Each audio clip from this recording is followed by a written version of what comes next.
আসসালামু আলাইকুম guys, it's me Sidr, welcome back. তো আজকে আমি দেখাবো এই কলমটি বানানোর জন্য আসলে আমাদের কী কী প্রয়োজন।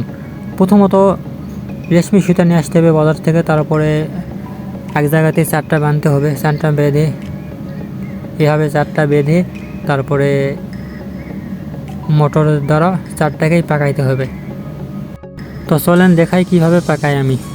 তো এরকম করে একটা একটা করে সবগুলো পেকে নিতে হবে। পাকানোর পরে আবার চারটা এক জায়গায় করে আবার একটা করে একবারে মোটা হবে, আবার চারটা এক জায়গায় করে তারপরে হিসাব করতে হবে, আর শেষে এরকম হবে।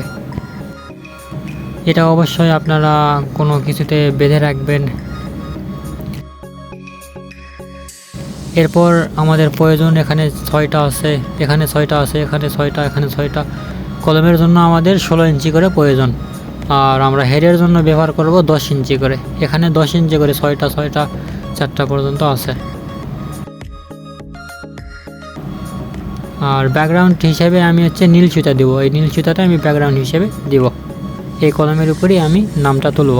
তো এর পরবর্তী ভিডিওতে আমি আপনাদের দেখাবো কীভাবে কলমে সুতা বাঁধতে হয়।